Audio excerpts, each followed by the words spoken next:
ଗରୁଡ଼ ପୁରାଣ ଅନୁସାରେ ମାଂସ ଖାଇବା ପାପ ନା ପୁଣ୍ୟ? ପୌରାଣିକ କିମ୍ବଦନ୍ତୀ ଅନୁଯାୟୀ ଥରେ ଭଗବାନ ଶ୍ରୀକୃଷ୍ଣ ଗୋଟିଏ ଗଛ ତଳେ ବସି ବଂଶୀ ବଜାଇବା ବେଳେ ଏକ ହରିଣ ତାଙ୍କ ଆଡ଼କୁ ଦୌଡ଼ି ଆସି ତାଙ୍କ ପଛରେ ଲୁଚି ପଡ଼ିଲା। ସେଇ ହରିଣଟି ବହୁ ଡରିକି ଥିଲା। ଭଗବାନ ଶ୍ରୀକୃଷ୍ଣ ସେଇ ହରିଣର ମୁଣ୍ଡରେ ହାତ ବୁଲାଇ କହିଲେ, କ'ଣ ହେଲା, ତୁମେ କାହିଁକି ଲୁଚୁଛ? ସେହି ସମୟରେ ହରିଣକୁ ଗଡ଼ାଇ ଗଡ଼ାଇ ଜଣେ ଶିକାରୀ ସେଠାରେ ପହଞ୍ଚି କହିଲା, ଏହା ମୋର ଶିକାର, ମୋତେ ଦିଅ, ଏହା ଉପରେ ମୋର ଅଧିକାର ଅଛି। ତାପରେ ଭଗବାନ ଶ୍ରୀକୃଷ୍ଣ କହିଲେ, ପ୍ରତ୍ୟେକ ଜୀବନ ଥିବା ବ୍ୟକ୍ତିଙ୍କର ନିଜ ଉପରେ ସମ୍ପୂର୍ଣ୍ଣ ଅଧିକାର ଅଛି, ନା କି ଅନ୍ୟ କାହାର। ତାପରେ ଶିକାରୀ କ୍ରୋଧରେ କହିଲା, ଏହା ମୋର ଶିକାର, ମୁଁ ଏହାର ମାଂସ ରୋଷେଇ କରି ଖାଇବି।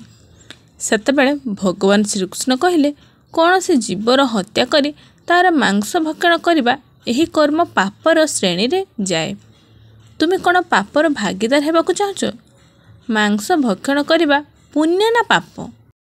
ତୁମେ ଧର୍ମ କ'ଣ ଜାଣ ନାହିଁ କି? ତାପରେ ଶିକାରୀ କହିଲା, ମାଂସ ଖାଇବା ପାପ କି ପୁଣ୍ୟ ତାହା ଜାଣିବା ପାଇଁ ମୁଁ ତୁମ ପରି ଜ୍ଞାନବାନ ନୁହେଁ। କିନ୍ତୁ ମୁଁ ଜାଣେ ଯେ ପଶୁକୁ ହତ୍ୟା କରିବା କିଛି ଖରାପ ନୁହେଁ। ମାଂସ ଭକ୍ଷଣ କରି ମୁଁ ଏହି ଜୀବକୁ ଜୀବନର ବନ୍ଧନରୁ ମୁକ୍ତ କରୁଛି। ତେବେ ମାଂସ ଭକ୍ଷଣ କାହିଁକି ନିଷେଧ? ଯାହା ହେଉ ମୁଁ ତାକୁ ହତ୍ୟା କରି ନୀଚ ଜନିରୁ ମୁକ୍ତି ଦେଇ ମୁଁ ପୁଣ୍ୟ ହିଁ ଅର୍ଜନ କରୁଛି। ତେବେ ଏହାକୁ କାହିଁକି ନିଷେଧ କରାଯାଉଛି? ଏହାକୁ ଉତ୍ସାହିତ କରାଯିବା ଉଚିତ। ମୁଁ ଯେତେ ଶୁଣିଛି ଶାସ୍ତ୍ରରେ ଜୀବଜନ୍ତୁଙ୍କ ହତ୍ୟା ବିଷୟରେ ମଧ୍ୟ ଉଲ୍ଲେଖ କରାଯାଇଛି। ରାଜାମାନେ ମଧ୍ୟ ଶିକାର କରୁଥିଲେ। ଏବେ ଆପଣ ହିଁ ମୋତେ କୁହନ୍ତୁ, ମାଂସ ଖାଇବା ପାପ ନା ପୁଣ୍ୟ? ଭଗବାନ ଶ୍ରୀକୃଷ୍ଣ ଜାଣିପାରିଥିଲେ ଯେ ମାଂସ ଖାଇବା ହେତୁ ତାର ବୁଦ୍ଧି ସମ୍ପୂର୍ଣ୍ଣ ତାମସିକ ହୋଇଯାଇଛି ଏବଂ ସେ ଭାବିବା ଏବଂ ବୁଝିବା ପାଇଁ ବୁଦ୍ଧି ମଧ୍ୟ ହରାଇଛି। ତାପରେ ଭଗବାନ ଶ୍ରୀକୃଷ୍ଣ କହିଲେ ଯେ ପ୍ରଥମେ ମୁଁ ତୁମର ଏହି ବିଷୟରେ କୌଣସି ମତ ଦେବି ନାହିଁ। ମୋର ଏକ ଛୋଟ ଗଳ୍ପ ଶୁଣିବା ପରେ ତୁମକୁ ଉତ୍ତର ଦେବାକୁ ପଡ଼ିବ ଯେ ମାଂସ ଖାଇବା ପାପ ନା ପୁଣ୍ୟ ଏବଂ ତୁମେ ମାଂସ ଖାଇବାକୁ ଚାହୁଁଛ କି ନାହିଁ। ସେହି ଶିକାରୀ ଭାବିବାକୁ ଲାଗିଲା ଯେ ମୋର ଏଥିରେ କୌଣସି କ୍ଷତି ନାହିଁ। ଏହି ଗଳ୍ପଟିକୁ ମୁଁ ନିଶ୍ଚୟ ଶୁଣିବି, ମୋର ମନୋରଞ୍ଜନ ମଧ୍ୟ ହୋଇଯିବ ଏବଂ ପରେ ମୁଁ ଏହି ହରିଣ ମାଂସ ମଧ୍ୟ ପାଇଯିବି। ଭଗବାନ ଶ୍ରୀକୃଷ୍ଣ ଶିକାରୀକୁ ଗଳ୍ପ ଶୁଣାଇବା ଆରମ୍ଭ କରିଥିଲେ। ଥରେ ମଗଧ ରାଜ୍ୟରେ ଖାଦ୍ୟ ସଙ୍କଟ ଦେଖାଗଲା। ଖାଦ୍ୟ ଉତ୍ପାଦନ ମଧ୍ୟ ହ୍ରାସ ପାଇଲା। ରାଜା ଚିନ୍ତା କରିବାକୁ ଲାଗିଲେ ଯେ ଯଦି ଏହି ସମସ୍ୟାର ଶୀଘ୍ର ସମାଧାନ ନ ହୁଏ ତେବେ ସଂରକ୍ଷିତ ଶସ୍ୟ ପାଣ୍ଠି ମଧ୍ୟ ଶେଷ ହୋଇଯିବ ଏବଂ ସଙ୍କଟ ଆହୁରି ଅଧିକ ବଢ଼ିଯିବ। ତେବେ ରାଜା ତାଙ୍କ ରାଜସଭାରେ ମନ୍ତ୍ରୀମାନଙ୍କୁ ପଚାରିଲେ, ଦେଶର ଖାଦ୍ୟ ସମସ୍ୟାର ସମାଧାନ ପାଇଁ ସବୁଠାରୁ ଶସ୍ତା ଜିନିଷ କ'ଣ? ମନ୍ତ୍ରୀମାନେ, ସବୁଠାରୁ ଶସ୍ତା ଜିନିଷ କ'ଣ? ମନ୍ତ୍ରୀମାନେ ଚିନ୍ତା କରିବାକୁ ଲାଗିଲେ। ଚାଉଳ, ଗହମ, ଆଳୁ ଇତ୍ୟାଦି ଜିନିଷ ଉତ୍ପାଦନ ପାଇଁ ବହୁତ ପରିଶ୍ରମ କରିବାକୁ ପଡ଼େ। ପ୍ରକୃତି ଶାନ୍ତ ଥିବାବେଳେ ସେଗୁଡ଼ିକ ପ୍ରାପ୍ତ ହୁଏ। ଏପରି ପରିସ୍ଥିତିରେ କିଛି ଶସ୍ତା ହୋଇପାରିବ ନାହିଁ। ତାପରେ ଶିକାରକୁ ଭଲ ପାଉଥିବା ଜଣେ ସାମନ୍ତ ଭାବିଲେ, ଏହା ହେଉଛି ସର୍ବୋତ୍ତମ ସୁଯୋଗ। ଯେତେ ପାରିବ ସେତେ ଶିକାର ପାଇଁ ରାଜାଙ୍କ ଅନୁମତି ମିଳିଗଲେ କେମିତି ହୁଅନ୍ତା? ତେଣୁ ସେ ସଭାରେ କହିଲେ, ମାଂସ ସବୁଠାରୁ ଶସ୍ତା ଖାଦ୍ୟ। ଏଥିପାଇଁ ଟଙ୍କା ଖର୍ଚ୍ଚ କରିବାକୁ ପଡ଼ିବ ନାହିଁ ଏବଂ ପୁଷ୍ଟିକର ଖାଦ୍ୟ ମଧ୍ୟ ଉପଲବ୍ଧ ହୋଇଯିବ। ସଭାର ସମସ୍ତ ସଭ୍ୟ ଏହାକୁ ସମର୍ଥନ କରିଥିଲେ, କିନ୍ତୁ ମଗଧର ମନ୍ତ୍ରୀ ଚୁପ୍ ରହିଲେ। ରାଜା ପଚାରିଲେ, ମନ୍ତ୍ରୀ, ତୁମେ କାହିଁକି ଚୁପ୍ ଅଛ? ଆପଣ କିଛି ଅନୁମୋଦନ କରିନାହାନ୍ତି। ଆପଣଙ୍କର ମତ କ'ଣ? ମନ୍ତ୍ରୀ କହିଲେ, ମୁଁ ଏହି କଥା ଉପରେ ବିଶ୍ୱାସ କରେ ନାହିଁ ଯେ ମାଂସ ସବୁଠାରୁ ଶସ୍ତା ପଦାର୍ଥ ଅଟେ। ତଥାପି ଆସନ୍ତା କାଲି ମୁଁ ଏହି ବିଷୟ ଉପରେ ମୋର ମତାମତ ରଖିବି। ସେଦିନ ରାତିରେ ମନ୍ତ୍ରୀ ସେହି ସାମନ୍ତଙ୍କ ଘରକୁ ଗଲେ ଯିଏ ଅଣଶାକାହାରୀ ଖାଦ୍ୟ ପ୍ରସ୍ତାବ ଦେଇଥିଲେ। ବିଳମ୍ବିତ ରାତିରେ ମନ୍ତ୍ରୀ ତାଙ୍କ ଘରକୁ ଆସୁଥିବା ଦେଖି ସାମନ୍ତ ଭୟଭୀତ ହେଲେ। ସେ କିଛି ଅନିଷ୍ଟ ହେବା ଆଶଙ୍କାରେ ଭୟରେ ଥରି ଉଠିଲେ। ମନ୍ତ୍ରୀ କହିଲେ, ଆଜି ସନ୍ଧ୍ୟାରେ ମହାରାଜ ଅସୁସ୍ଥ ହୋଇପଡ଼ିଛନ୍ତି। ତାଙ୍କ ଅବସ୍ଥା ଅତ୍ୟନ୍ତ ଖରାପ। ରାଜବୈଦ୍ୟ କହିଛନ୍ତି ଯେ ଯଦି କୌଣସି ଶକ୍ତିଶାଳୀ ଶରୀରର 2 କେଜି ମାଂସ ମିଳିବ ତେବେ ରାଜାଙ୍କ ଜୀବନ ରକ୍ଷା ହୋଇପାରିବ। ଆପଣ ମହାରାଜାଙ୍କର ସବୁଠାରୁ ବିଶ୍ୱସ୍ତ ପାତ୍ର ଅଟନ୍ତି। ସେଥିପାଇଁ ଆପଣଙ୍କ ଅପେକ୍ଷା ଆଉ କିଏ ଅଧିକ ଯୋଗ୍ୟ ହେବ? ଏଥିପାଇଁ ଆପଣ ଯାହା ମୂଲ୍ୟ ଚାହୁଁଛନ୍ତି ତାହା ନେଇପାରିବେ। ଯଦି ଆପଣ କହିବେ ମୁଁ ଏହି କାମ ପାଇଁ ଆପଣଙ୍କୁ 1 ଲକ୍ଷ ସୁନା ମୁଦ୍ରା ମଧ୍ୟ ଦେଇପାରିବେ। ଆପଣ ଏକ ବଡ଼ ସମ୍ପତ୍ତି ମଧ୍ୟ ମାଗିପାରିବେ। କେବଳ ତୁମର ଇଚ୍ଛା କୁହ। ମୁଁ ଆପଣଙ୍କର ହୃଦୟକୁ ଖଣ୍ଡା ଦ୍ୱାରା ଚିରିଦେବି ଏବଂ କେବଳ 2 କେଜି ମାଂସ ବାହାର କରିବି। ଏହା ଶୁଣିବା ପରେ ସାମନ୍ତଙ୍କର ଚେହେରାରେ ଫିକା ପଡ଼ିଗଲା। ସେ ଭାବିବାକୁ ଲାଗିଲେ, ଯେତେବେଳେ ଜୀବନ ହିଁ ରହିବ ନାହିଁ ତେବେ ମୁଁ ଲକ୍ଷ ଲକ୍ଷ ସୁନା ମୁଦ୍ରା ସହିତ କ'ଣ କରିବି ଏବଂ ବଡ଼ ସମ୍ପତ୍ତିର ବ୍ୟବହାର କ'ଣ ହେବ? ସେ ସଙ୍ଗେ ସଙ୍ଗେ ଭିତରକୁ ଦୌଡ଼ି ଯାଇ ତାଙ୍କ ସିନ୍ଧୁକରୁ 1 ଲକ୍ଷ ସୁନା ମୁଦ୍ରା ଆଣିଲେ। ମୁଦ୍ରା ଦେଇ ସେ ମନ୍ତ୍ରୀଙ୍କ ପାଦ ଧରିଥିଲେ ଏବଂ ନିବେଦନ କରି କହିଲେ, ମନ୍ତ୍ରୀ, ମୁଁ ମୋର 1 ଲକ୍ଷ ମୁଦ୍ରାକୁ ଆପଣଙ୍କର 1 ଲକ୍ଷ ମୁଦ୍ରାରେ ଯୋଡ଼ୁଛି। ଏହି ମୁଦ୍ରାଗୁଡ଼ିକ ସହିତ ଆପଣ ଅନ୍ୟ କୌଣସି ସାମନ୍ତଙ୍କର ହୃଦୟର ମାଂସ କିଣି ପାରିବେ, କିନ୍ତୁ ମୋତେ ଛାଡ଼ି ଦିଅନ୍ତୁ। ଏହି ବିଷୟ ଅନ୍ୟ କାହାକୁ ଜଣାନ୍ତୁ। ମୁଁ ଆପଣଙ୍କୁ ହାତ ଯୋଡ଼ି ଅନୁରୋଧ କରୁଛି। ମନ୍ତ୍ରୀ ଏସବୁ ବୁଝି ସାରିଥିଲେ। ମନ୍ତ୍ରୀ ସାମନ୍ତଙ୍କୁ ଆଉ କିଛି ମାନସିକ ଯନ୍ତ୍ରଣା ଦେବାକୁ ଚାହୁଁଥିଲେ। ମନ୍ତ୍ରୀ ଆହୁରି ମଧ୍ୟ କହିଲେ ଯେ, ସାମନ୍ତ, ଆପଣ ଶାରୀରିକ ଭାବରେ ଶକ୍ତିଶାଳୀ। ଆପଣଙ୍କର ଶରୀର ଗଠନ ମହାରାଜାଙ୍କ ପରି। ସେଥିପାଇଁ ରାଜବୈଦ୍ୟ ବିଶେଷ ଭାବରେ ଆପଣଙ୍କର ନାମ ନେଇଛନ୍ତି। ଆପଣଙ୍କର ଦାନ ଆମର ରାଜାଙ୍କ ଜୀବନ ରକ୍ଷା କରିପାରିବ। ଯଦି ଆପଣ କୁହନ୍ତି, ମୁଁ ଆପଣଙ୍କୁ ମନ୍ତ୍ରୀ ପଦ ଦେବାକୁ ମଧ୍ୟ ପ୍ରସ୍ତୁତ ଅଛି ଏବଂ ମୁଁ ନିଜେ ଆପଣଙ୍କର ସେବକ ହୋଇ ରହିବି।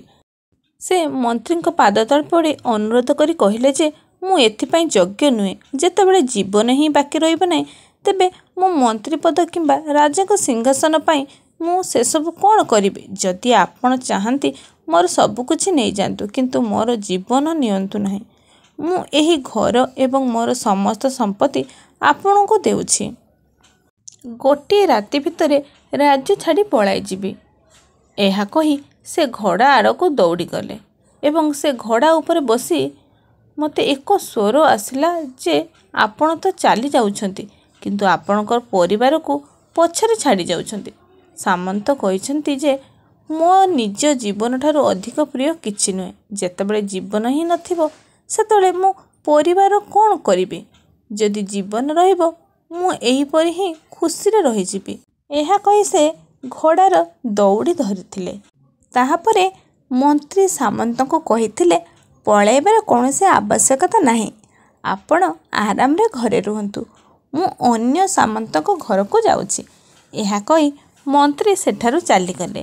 ମନ୍ତ୍ରୀଙ୍କ ଯିବା ପରେ ସାମନ୍ତଙ୍କ ଭିତରେ ଜୀବନ ଆସିଥିଲା, କିନ୍ତୁ ଅସ୍ଥିରତା ରହିଥିଲା। ତାଙ୍କୁ ରାତି ସାରା ଆଉ ନିଦ ହେଲା ନାହିଁ। ମୁଦ୍ରା ନେଇ ମନ୍ତ୍ରୀ ଗୋଟିଏ ପରେ ଗୋଟିଏ ସମସ୍ତ ସାମନ୍ତଙ୍କ ଘରେ ପହଞ୍ଚିଥିଲେ ଏବଂ ରାଜାଙ୍କ ପାଇଁ 2 କେଜି ମାଂସ ମାଗିଲେ, କିନ୍ତୁ ଦେବାକୁ କେହି ରାଜି ହେଲେ ନାହିଁ।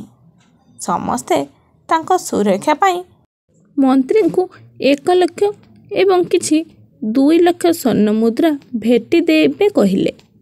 ଏହିପରି ମନ୍ତ୍ରୀ ଗୋଟିଏ ରାତିରେ ଲକ୍ଷ ଲକ୍ଷ ସୁନା ମୁଦ୍ରା ସଂଗ୍ରହ କରିଥିଲେ।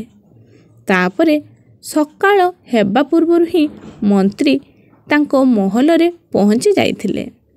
ପରଦିନ ସମସ୍ତ ସାମନ୍ତ ସମୟ ପୂର୍ବରୁ ରାଜସଭାରେ ପହଞ୍ଚି ଯାଇଥିଲେ।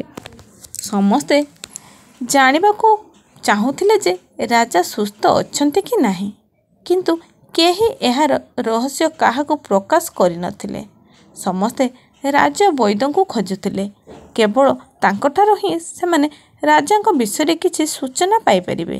ମନ୍ତ୍ରୀ ସୈନିକମାନଙ୍କୁ ନିର୍ଦ୍ଦେଶ ଦେଇଥିଲେ ଯେ, ଯେ ପର୍ଯ୍ୟନ୍ତ ମହାରାଜ ରାଜସଭାକୁ ନ ଆସିଥିବେ ସେ ପର୍ଯ୍ୟନ୍ତ କୌଣସି ସାମନ୍ତଙ୍କୁ ରାଜପ୍ରସାଦରୁ ବାହାରକୁ ଯିବାକୁ ଅନୁମତି ଦିଆଯିବ ନାହିଁ। ରାଜା ନିଜର ସାଧାରଣ ଗତିରେ ରାଜସଭାକୁ ଆସି ତାଙ୍କ ସିଂହାସନରେ ବସିଲେ। ସମସ୍ତ ସାମନ୍ତମାନେ ଦେଖିଲେ ଯେ ରାଜା ସମ୍ପୂର୍ଣ୍ଣ ସୁସ୍ଥ ଅଛନ୍ତି। ମନ୍ତ୍ରୀ ତାଙ୍କୁ ମିଛ କହିଥିଲେ। ଏହି ଚିନ୍ତାଧାରା ପ୍ରତ୍ୟେକ ସାମନ୍ତଙ୍କ ମନରେ ଚାଲିଥିଲା, କିନ୍ତୁ କେହି କାହାକୁ କିଛି କହୁନଥିଲେ। ସେହି ସମୟରେ ମନ୍ତ୍ରୀ 40 ଲକ୍ଷ ସୁନା ମୁଦ୍ରା ରାଜାଙ୍କ ଆଗରେ ରଖିଲେ। ରାଜା ପଚାରିଲେ, ଏହି ସୁନା ମୁଦ୍ରା କାହା ପାଇଁ ଏବଂ କେଉଁଠାରୁ ଆସିଛି? ମନ୍ତ୍ରୀ କହିଲେ, 2 କେଜି ମାଂସ ପାଇଁ ଏତେ ଟଙ୍କା ସଂଗ୍ରହ କରାଯାଇଛି, କିନ୍ତୁ ମାଂସ ମିଳିଲା ନାହିଁ। ନିଜର ଜୀବନ ବଞ୍ଚାଇବା ପାଇଁ ସାମନ୍ତମାନେ ଏହି ସ୍ୱର୍ଣ୍ଣ ମୁଦ୍ରା ଦେଇଛନ୍ତି। ବର୍ତ୍ତମାନ ଆପଣ ଭାବନ୍ତୁ, ମାଂସ କେତେ ଶସ୍ତା। ରାଜା ଏଠି କଥା ଠିକ୍ ଭାବରେ ବୁଝିପାରିଲେ ଯେ ପ୍ରଜାଙ୍କୁ କଠିନ ପରିଶ୍ରମ କରିବାକୁ ଅନୁରୋଧ କରିଥିଲେ। ରାଜାଙ୍କ ଭଣ୍ଡାର ଘରୁ ଶସ୍ୟ ବାହାର କରି ଶ୍ରମିକମାନଙ୍କୁ ଦିଆଗଲା। ସେ ତୁରନ୍ତ ପୁଷ୍ଟିକର ପନିପରିବା ଚାଷ କରିବାକୁ ନିର୍ଦ୍ଦେଶ ଦେଲେ। ସେହି 40 ଲକ୍ଷ ସୁନା ମୁଦ୍ରା ଏହି କାମ ଏବଂ ଶ୍ରମିକମାନଙ୍କ କଲ୍ୟାଣ ପାଇଁ ଖର୍ଚ୍ଚ ହୋଇଥିଲା। ଏହିପରି ସବୁଜ ପନିପରିବା ଚାଷ ଦ୍ରୁତ ଗତିରେ ବଢ଼ିଲା, ଯେଉଁଥିରେ ପ୍ରଜାଙ୍କ ପାଇଁ ପୁଷ୍ଟିକର ଖାଦ୍ୟ ମିଳିଲା ଏବଂ ପ୍ରଜାଙ୍କର କଲ୍ୟାଣ ବି ହୋଇଥିଲା। କିଛି ଦିନ ପରେ ପାଗ ଅନୁକୂଳ ହେଲା ଏବଂ ଚାଷ ବୃଦ୍ଧି ପାଇଲା। ଏହିପରି ରାଜ୍ୟକୁ ଖାଦ୍ୟ ସଙ୍କଟ ହଟିଲା। ଶ୍ରୀକୃଷ୍ଣଙ୍କ ଠାରୁ ଏହି ଜ୍ଞାନ ପାଇବା ପରେ ଶିକାରୀ ସିଦ୍ଧ ହେଲା ଏବଂ ତାକୁ ଜ୍ଞାନର ପ୍ରାପ୍ତି ହେଲା। ସେ ଜାଣିଲା ଯେ ମହାନତା ଜୀବନ ନେବାରେ ନୁହେଁ, ବରଂ ଜୀବନ ଦେବାରେ ଅଛି। ଶିକାରୀ ଭଗବାନ ଶ୍ରୀକୃଷ୍ଣଙ୍କ ଆଗରେ ହାତ ଯୋଡ଼ି ଶପଥ କଲା ଯେ ଜୀବନରେ କାହାକୁ କେବେ ବି ଆଘାତ କରିବ ନାହିଁ।